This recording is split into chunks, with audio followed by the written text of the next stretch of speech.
I'm pleased to receive today four prestigious guests. So first, I want to introduce you Ifeoma Fafunwa, aka Madam F, the main character of this the great film documentary, who talks to us live from Nigeria. Hello, Ifeoma. Hello. How you doing? Thank you for inviting me. It's our pleasure. It's a great pleasure. So next, let me introduce to you Chris Van Der Vorm, who is the director of Madam F, who is currently in Holland. Hello, Chris. Good morning or good afternoon for you, and good evening for me. So great to be here. Great, thank you very much for being there.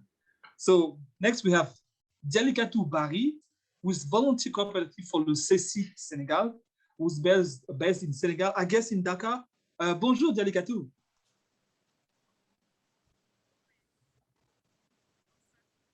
Good evening, everyone. Depending where you are, good day or good evening. Thank you for inviting me and for giving me this opportunity to express myself in this documentary, which was very interesting. Great. It's a great pleasure to have you too. And we also have Nathalie Roy. Nathalie is a female entrepreneurship specialist from le CECI, and she's based in Canada, here in Montreal. Bon matin, Nathalie. Hello, thank you for having me here. As you said, I work for CECI. I am a project manager. Thank you for this great invitation.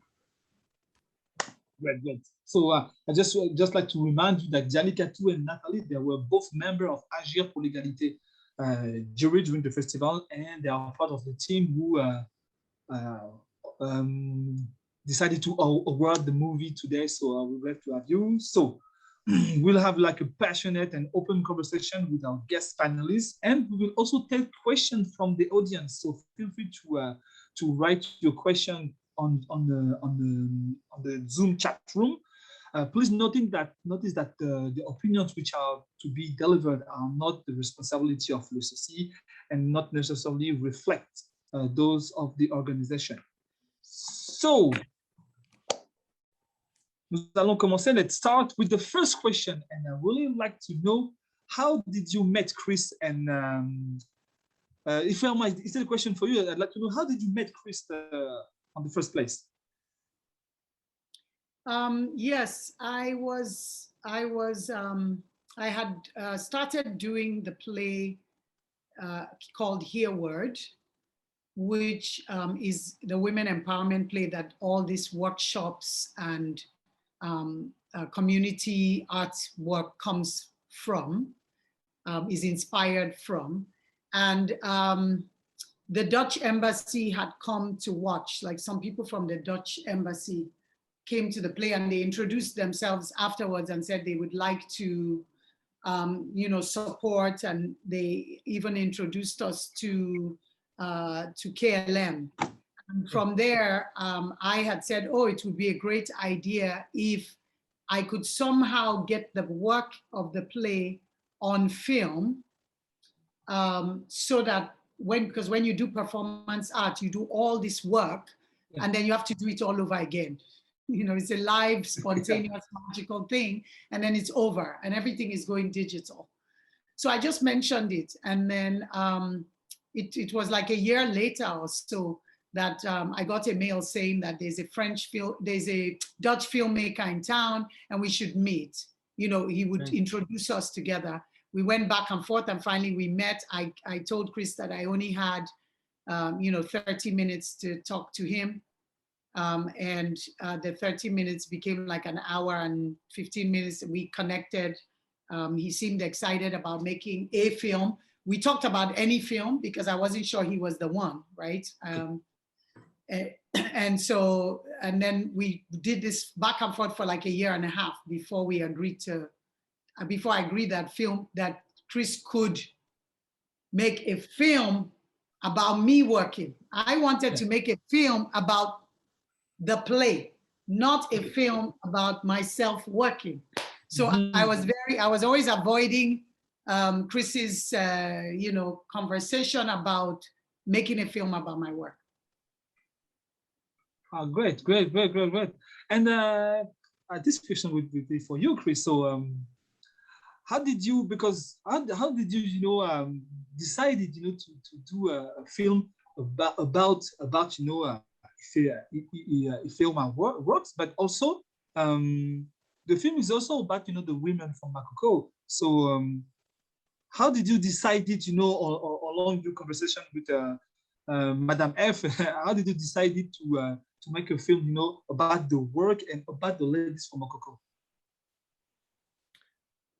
Well, that's a good question. I have to go back a few years because prior to starting this initiative, I worked for an NGO, setting up healthcare programs in Africa in general, and Nigeria in particular. And I did that for 10 years. Okay. And then decided to go to the Film Academy in New York, but was still very much into the subject of development in Africa, of which general healthcare programs are an essential part. And so I went back to Africa to look for a way in which to tell a story about development, which is obviously a very broad subject. Yeah.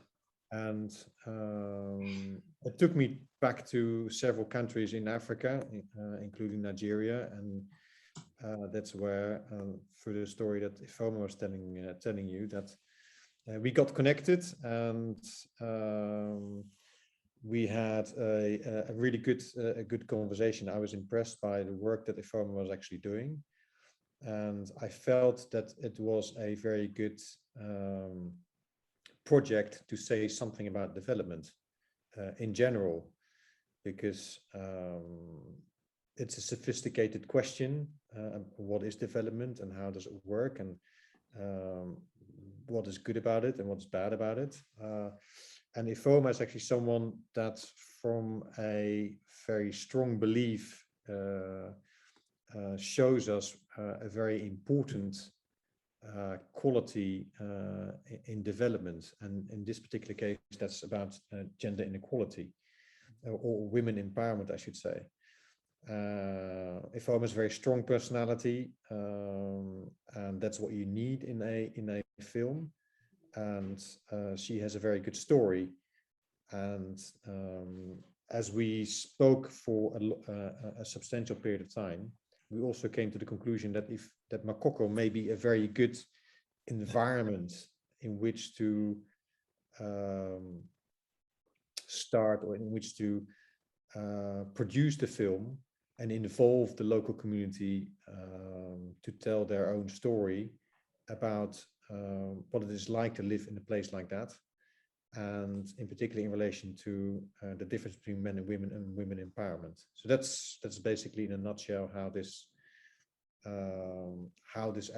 whole project started. Okay, great. And okay, just get back to it, Ifeoma. What was the reaction when you saw yourself, and especially when you saw the women from Makoko on the street? What was the reaction? When I saw the women on the when you saw the film, when you saw yourself working, and the impact that and you saw the women, from Makoko, in the film. When I saw the film, I realized that when I'm working, I am so I'm so into my work. Yeah. So there are sections of the film that I saw, especially when working, that I was, I didn't know that I didn't know that I was so like intense a personality, Yeah. I didn't know that I was so commandeering, like just like a force, like, yeah. So yes, when there were times when I was aware that was being recorded, but many times when I'm actually working on the material, I'm completely unaware of what I'm doing. I just surrender to the process and become kind of like an actor myself. So it's whatever it takes. Great. Maybe because this is a great responsibility that you have, to provide empowerment for these women. So it is probably not also natural leadership. Thank you very much. Dialikatou and Nathalie, I have a question for you. I'd like to know also if you could share with us, impressions, about the film. Dialikatou, can you tell us, what you felt when you saw the movie and led you to award the movie for the Agir pour l'égalité category?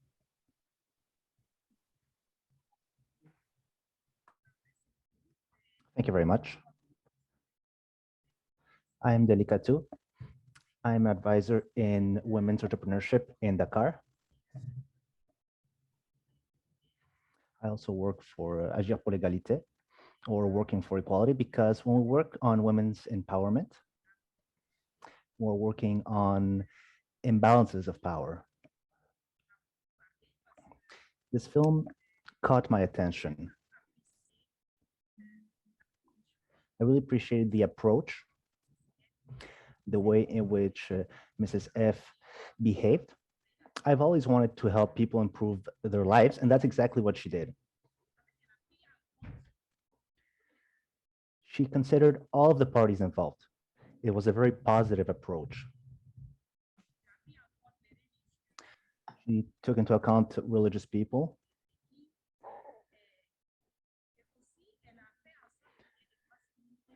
And she also made sure to include positive masculinity. And she used all of this to support her efforts. She showed others that the power of women is not negative, but rather positive. It's not power against others. And that's similar to the work that CECI does. The fact that those women were better off actually benefits the whole of society, especially their families. I saw in this documentary that inequality is a real problem in Africa. There is still a lot of work to do, and we need the help of women like Mrs. F and Mr. Chris. If you really want to change and improve the living conditions of the different communities in Africa. I appreciated the courage of these women as well. We saw what conditions they live in, and despite this, they fight. Using capacity building, because poverty is three-dimensional. We have the dimension of power, the dimension of having, and also the dimension of knowing. It's important that women are aware of their rights, and that's what she did.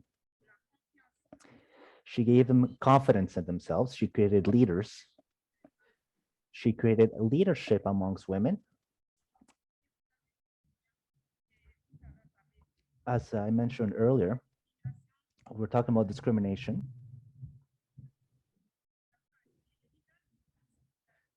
The different types of discrimination and intersectionality, which makes it so that young women and girls are more exposed to certain risks like rape. And she was able to raise difficult questions, but without creating shock. I think that was a great approach, and the people were willing to listen to her. That's why I chose this film. That's why I voted for it, because it really spoke to me. And I really want to congratulate them. Senaf, for example, I could see that she was afraid to speak up, but she improved her confidence. Yeah. And I mean, so many people in this film improved their confidence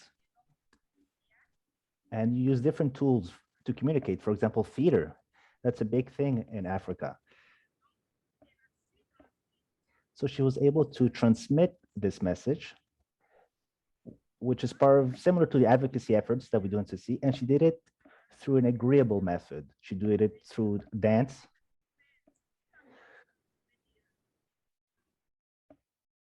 She did it through a positive and agreeable atmosphere, and people saw themselves in that.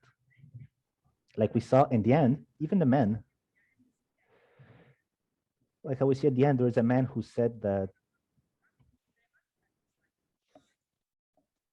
he wants a women's situation to improve. He doesn't want his daughter to be a second wife. So we do see a change in mentality. And that's what we want. That's what we need for a better world. Women represent the majority in Africa. We cannot leave them behind.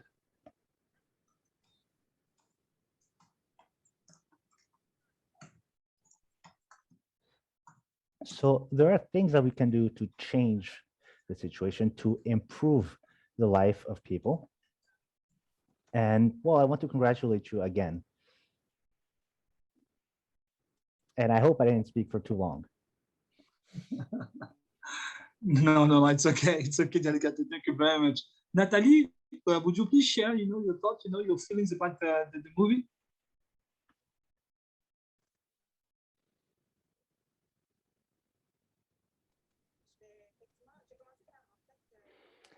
I'll begin my answer by congratulating Madame F and Mr. Chris Van Der Vorm. This film is inspiring, engaging, and it truly brings about change. It truly empowers women. So I congratulate you for that. I'm very happy to see that you won the prize. I would say, as a feminist, as a specialist on women's economic empowerment, this film really touched me, I would say, on three points. Firstly, the film focuses on women's economic empowerment as individuals. And that's exactly what we want, this individual power, but also collective power. This is a very important strength when we talk about women's economic empowerment. So we're improving women's ability to act. And that means we have to work on their leadership, on their confidence, on their ability to negotiate, to express themselves. And so I thought that was a very interesting component of the film. What's also interesting, the second point, is the fact that they use art. Art is a tool for emancipation to build confidence, and all of this with the aim of improving their economic well-being.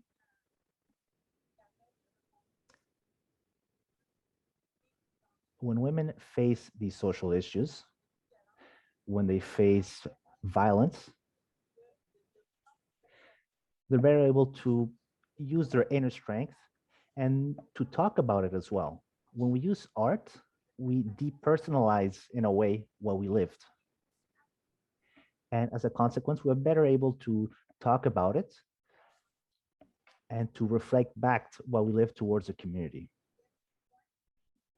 Lastly, what I'd like to say, something that I found very intelligent in the approach is, well, we know that there's inequality between men and women in these communities. We know that it's a patriarchal system, but we were able to work in a way that went around this by working with men, with the elders, with community leaders.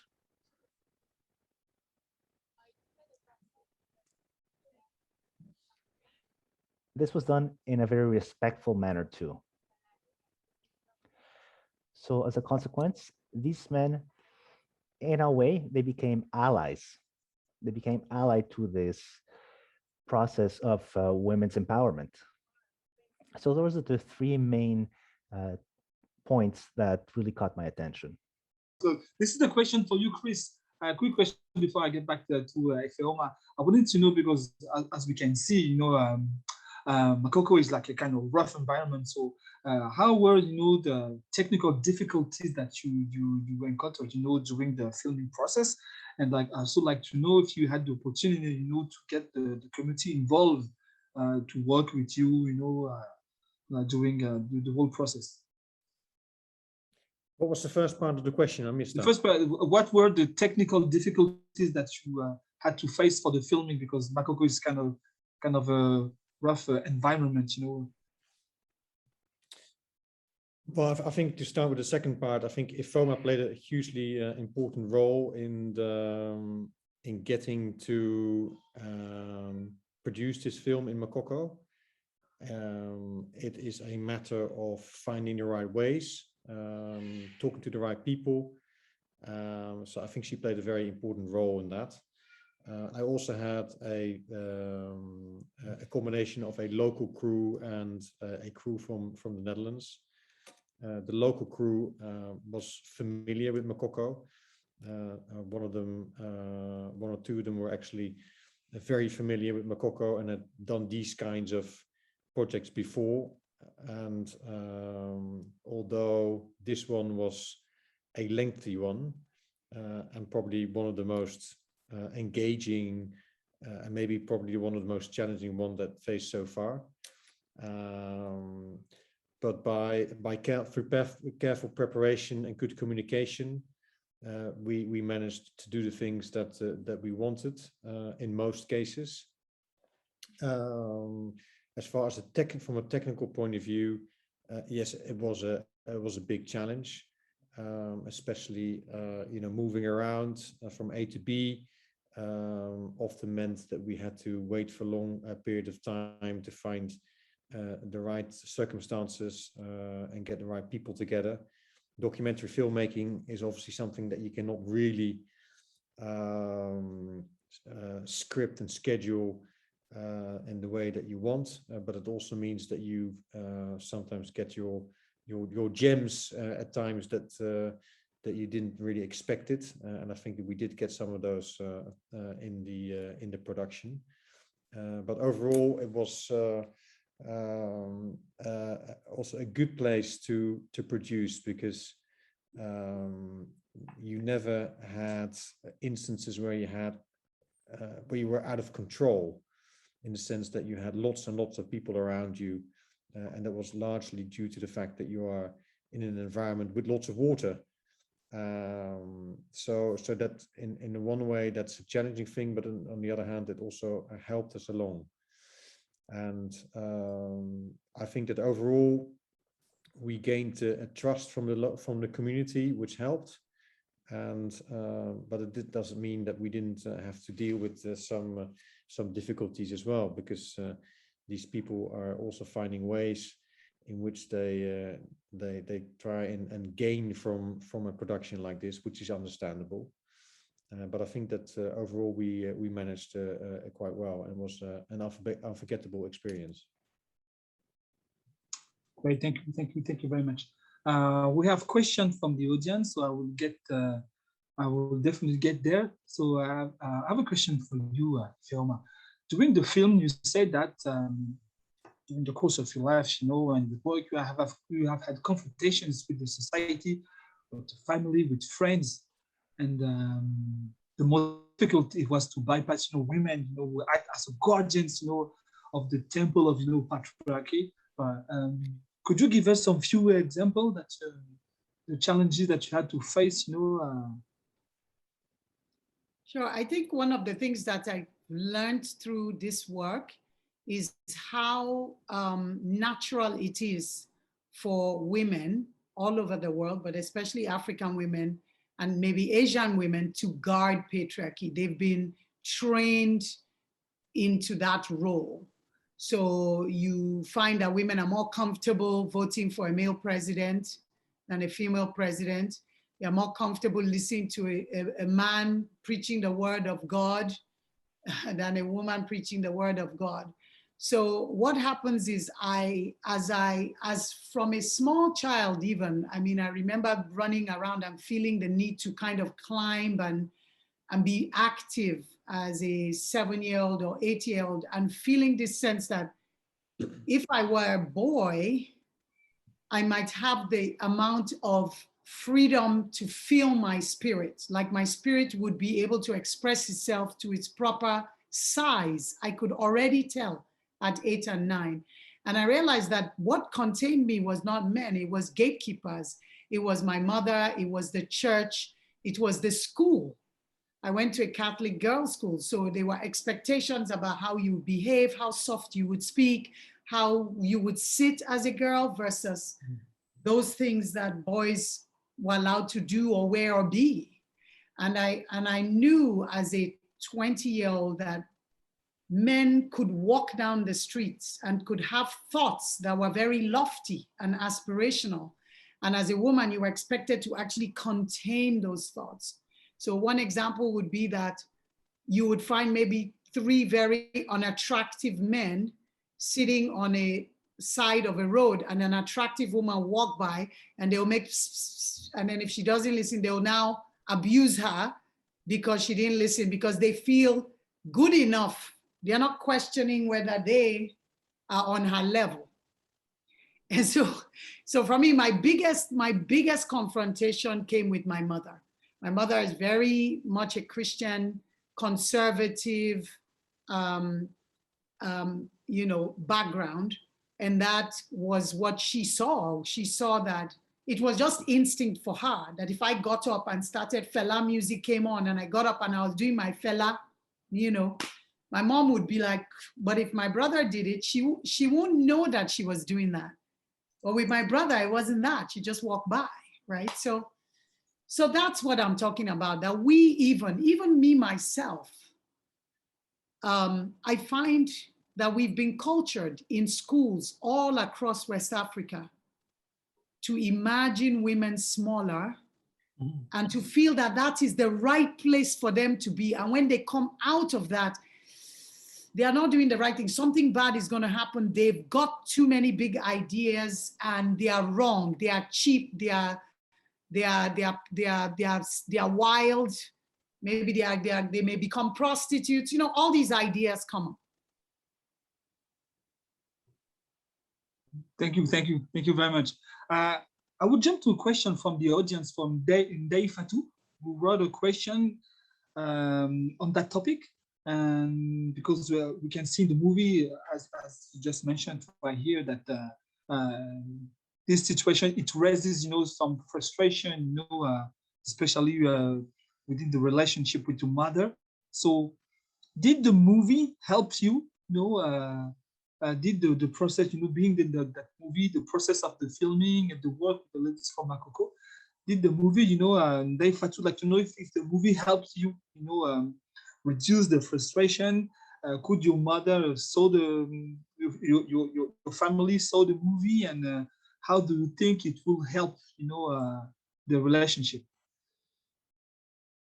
Absolutely. The whole process of my work, I didn't realize it when I started. I just had this need to do this type of work and to use art and empower women and bring them to the front.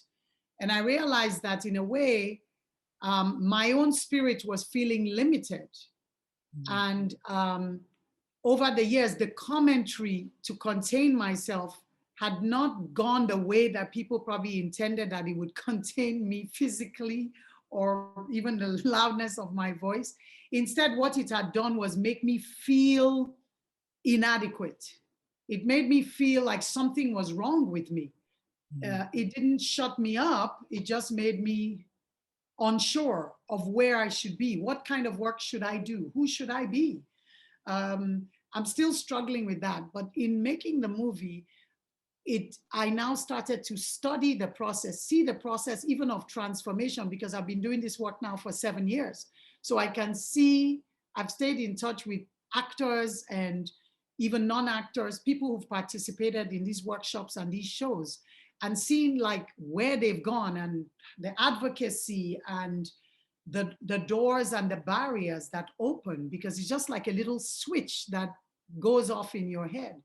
And so when it comes to my mom, I realize now that there were excuses, that patriarchy, because my mom is also American, I thought she should know better. That my mother, she lived in Africa, but I thought, my mother should know better, because America is supposed to be the land of the free and the brave, right? But there are such deep-rooted things in European Christendom. The time of the what do they call them? The Crusades, that even in countries like where Chris is from, in Holland, there is patriarchy.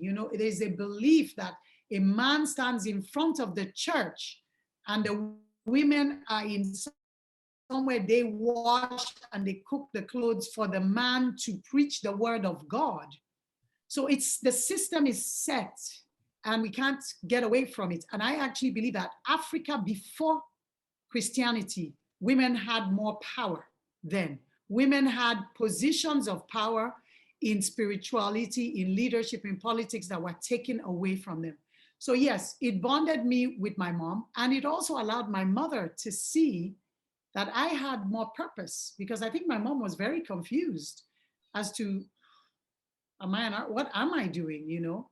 How can I do, what does theater mean? Because theater for her and being on films for her was showing off, putting the light on yourself.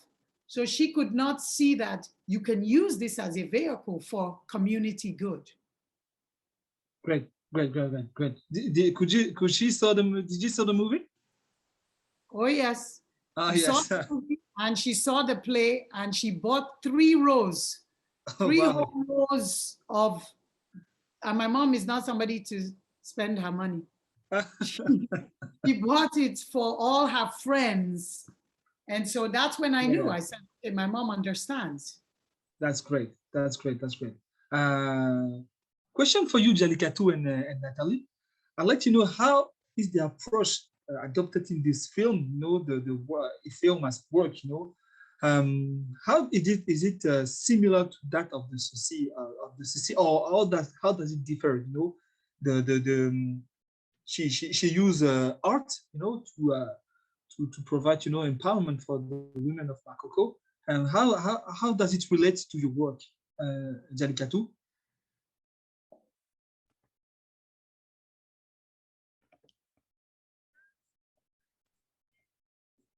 This film is similar to the work I do. We have the same objectives. CECI's objective is to fight every form of exclusion, to fight poverty as well. CECI uses practically the same approach. We include all the parties involved. We would create positive masculinities. We also teach women their rights.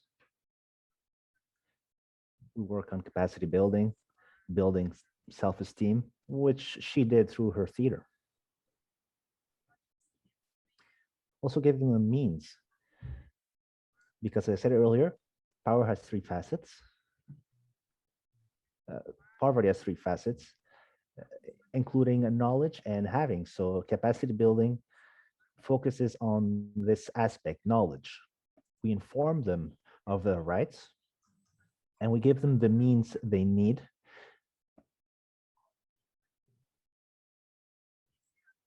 we give them ways of generating income for themselves to contribute to their family. And if they have knowledge and means, then they're able to act. They can not only change their life, their conditions, but also those of their family and their community. If they're able to speak in public, for example,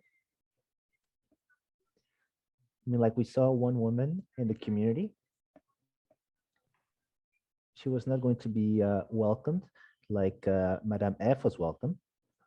The authorities, whether religious authorities or community leaders, were more willing to listen to her because Madame F has a certain status. They know that she has a certain intellect. And at a certain moment, they even asked her for her opinion. So that means that economic power does have an impact. It does allow them to act for equality. So in this sense, we can say that CECI has the same approach. Now, there are differences. For example, CECI does not use theater, at least as far as I know. We don't use it for our communications. Now, we do have workshops on women's empowerment. For example, we have the VLF project, and it's working on equality between men and women. We have transformational leadership workshops, like the one that Madame F organized.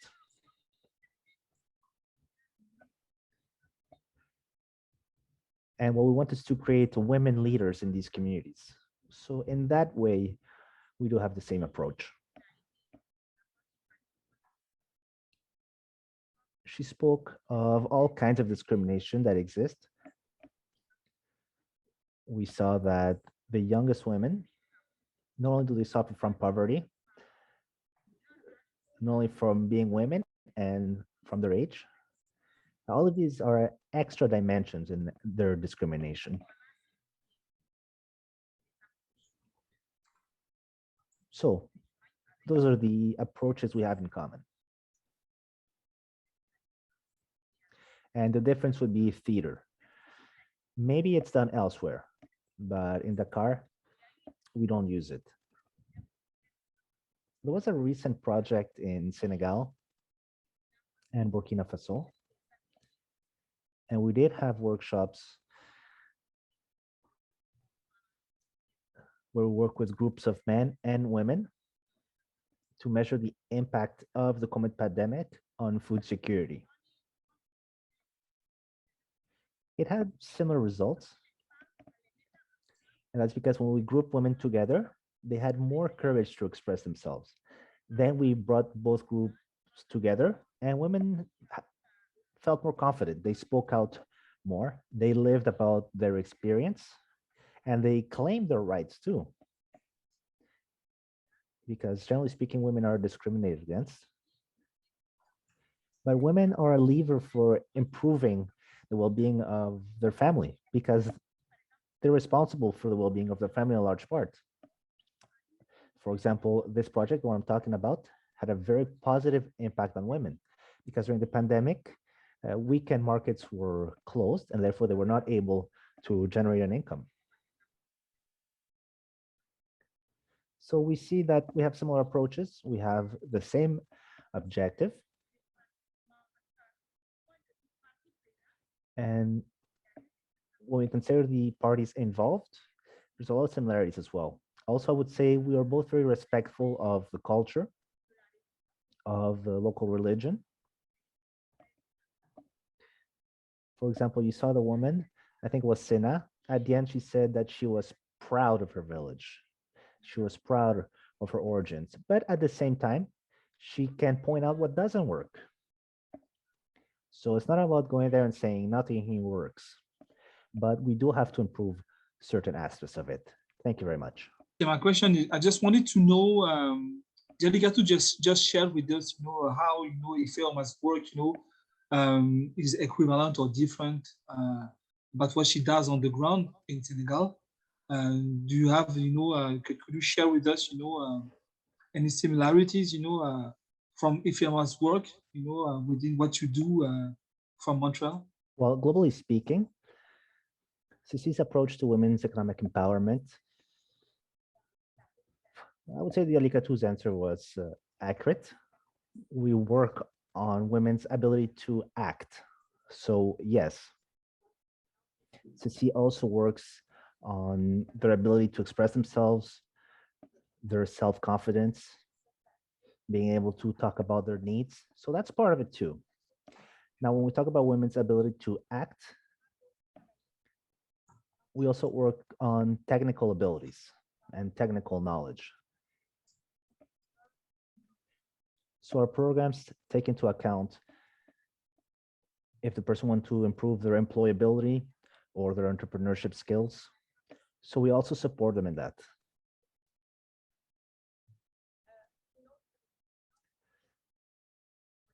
Another aspect on which we work is the family and community environment. Now, we did touch on this in the film, but CECI has global strategies, which ensures that the members of the direct family and the community as well, we work with them to see if we can change their behaviors, to make sure that these people become allies. They become allies on women's economic empowerment instead of foes. So we work on behavior, social norms, both formal and informal. So as I said, work with the family and the community. This is a very targeted approach, right? For example, we work with their husbands. We try to change their behaviors. The last aspect on which we work has more to do with the economic sector. For example, local businesses.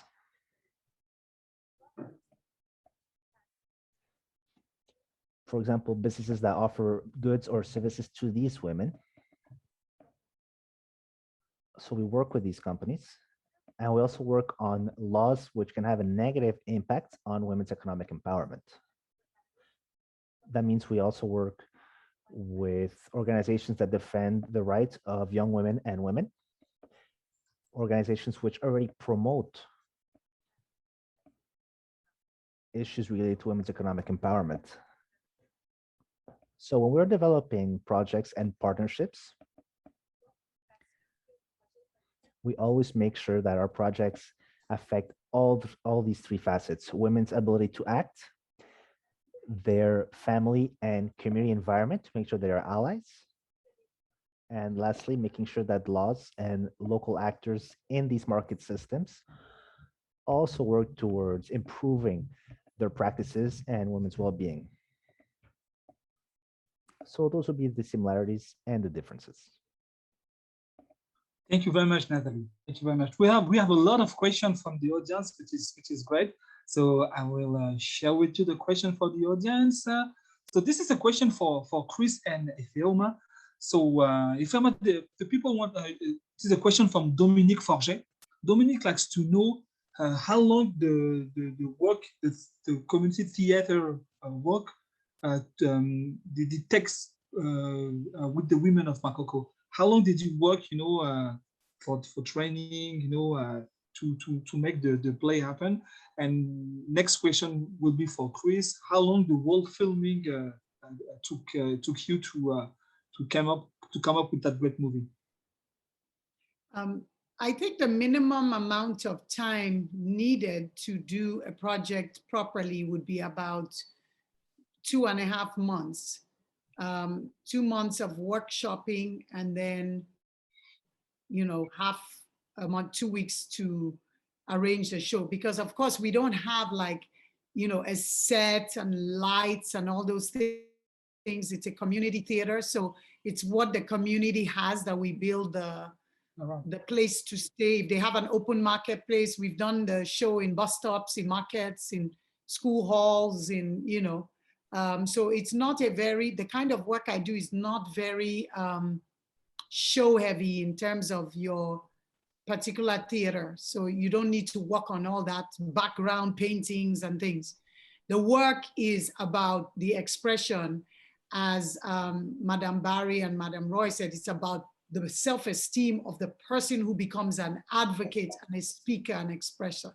So it's about, I like to have 6 weeks of workshopping, physical, dance, expression, speaking, and then we begin to work on the stories itself.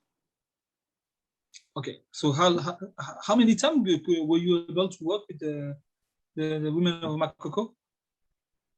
I 5 times a week, if I can. Sometimes 3 to 5 times a week.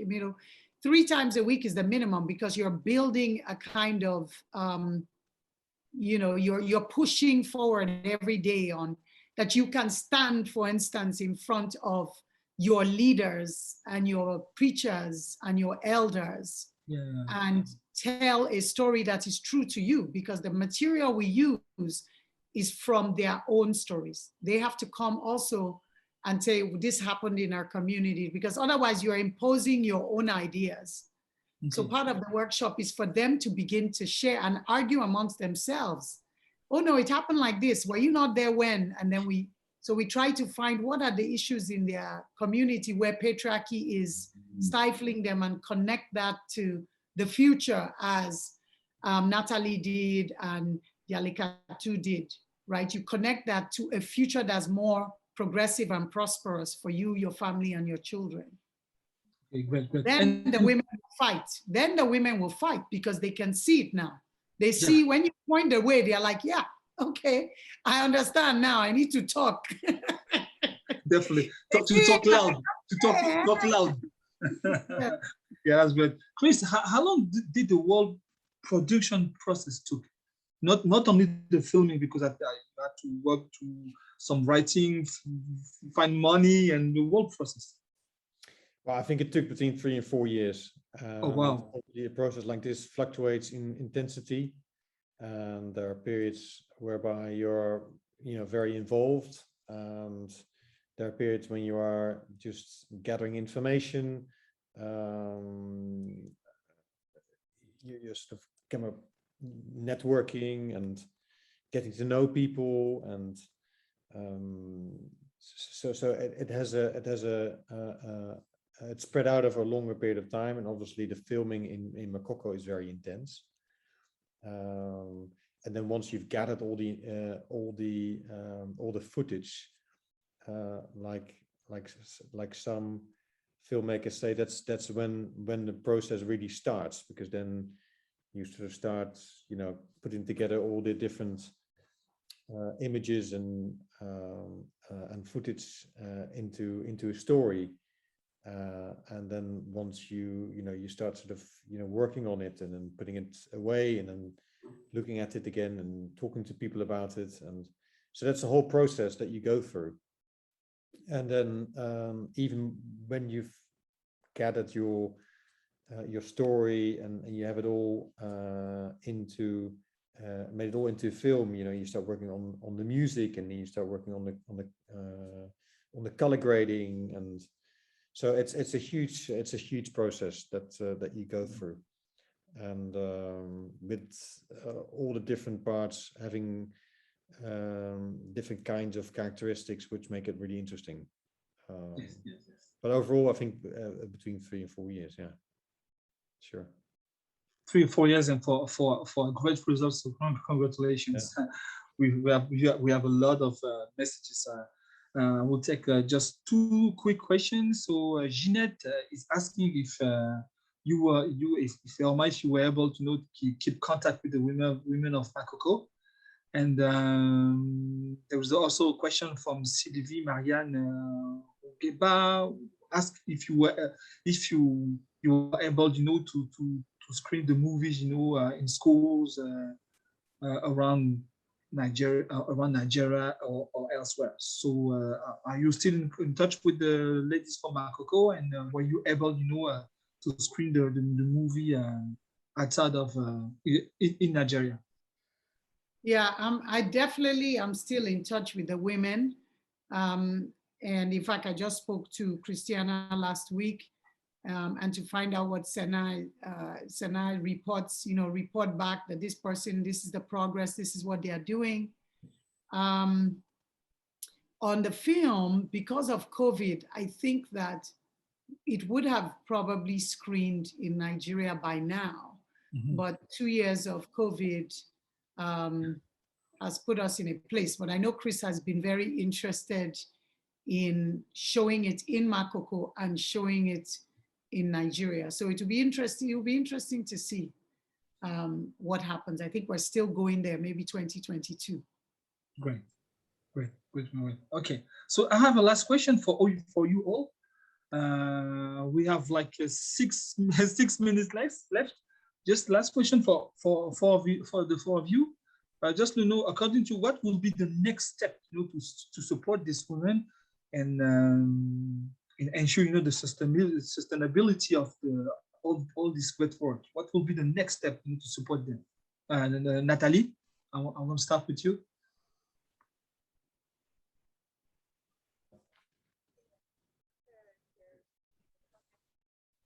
Well, I don't know these women personally, but when I look at the activities shown in the film, I think there's a possibility of working with those communities, because there's still going to be some resistance in the community, resistance to change. So we can use the approach of positive masculinity to work with the men to see if we can change behaviors, and hopefully they'll become allies, and hopefully inequalities will diminish. Now, if we talk about economic power, we have to talk about professional and technical knowledge. So what profession do they want, and how can we help them with that? Because we know that if a woman is not powered economically, then she will depend on a man or on her family. She'll have to stay with her family, even if she suffers from violence. So this is a very important component. women need to be able to generate income and to have control over that income. So I think that's a possibility. That's a pertinent possibility. Thank you very much. Dialikatou, what do you think would be the next step to support these women?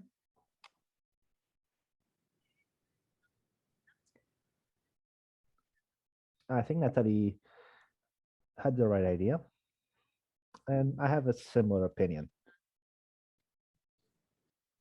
We have to support these women. We have to help them take control of their own lives. I think Mrs. F spoke about it as well at the end of the movie. We have to make sure that these women help each other,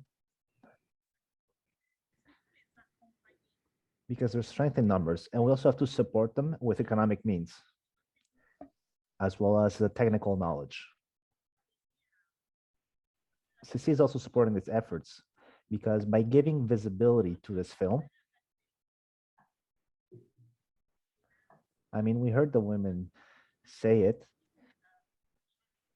They said that this film had changed their lives, because the people around them don't perceive them the same way anymore. And this could allow other women like Rita not to touch them, because their body belongs to them. And that's already a good accomplishment. After this film, they said that men no longer touched her like they did before. So there has been a change in behaviors. It's important to continue diffusing this. Someone asked, will you be sharing this film in schools? I think that is a very important tool. It's going to help us promote a change in mentality. Thank you very much. Thank you very much, Dialikatou. Thank you very much. Yeah, you, Ifeoma, what do you think will be the next step? Do the women ask you specific help or specific, opportunities, the way they can, transform their lives over there? What do you think the next step will be to make this work sustainable? Yes, I mean, I think the next step is, as Madame Roy and Madame Barry said, we've given them the opening to knowledge. Their mind is open now, but the system around them may not provide enough opportunity for where they now see they want to go. But it's still better than not opening their mind, because as we said, the environment, the community sees them differently now. What they are looking for is opportunity to gain knowledge and skill, and opportunity to become more independent financially. And that, unfortunately, will require outside, it requires the individual to seek it, to ask for it. If you don't seek it, you don't ask for it, you won't get it. Yeah. But now that they want it, where is this help coming from? Now, there are some things they could do. For instance, one of them opened a shop, one of them went back to school, another one is learning to be a skilled tailor, because as she said, I don't want to because the next thing of a teenager my age is to get pregnant, and then I just end up being sort of like that. But the biggest thing was one of the women who was living in her husband's brother's house with her husband, who was like a junior. So you can imagine where her rank was. And she said, look, what I really want is to have my own place. But the system in Makoko requires that a woman cannot rent, lease, or buy her own living space without permission from her husband. So we had to take it, I had to be dragged in, and we had to take it to the chief and get permission for her to be able to, of course, he ended up asking her husband, but for her to be able to actually lease her own living space and her husband come and join her. So I think, yes, the thing to do is, if people outside watching this film can say, how can I help? There are real ways for us to think about it, as Madame Roy and Madame Barry said, to think about how do we empower these women with knowledge and with sustainable income. it changes everything. Thank you very much. Thank you very much. So coming to an end at this great conversation, thank you very much for being part of this.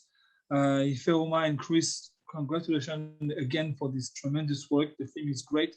We can't wait to see images of the women of Makoko, you know, watching themselves, because we could see in the film that when they see them, the picture of themselves, and they can tell they're surprised to see how beautiful they are. So we can wait to see the reaction when they will see the movie. So thank you very much for being there. So it was a great pleasure to have this exchange about Madame F movie, directed by Chris Van Der Vorm. The movie was the winner of the best film in the category Agir pour l'égalité, awarded by le CECI during the last Vue d'Afrique International Film Festival.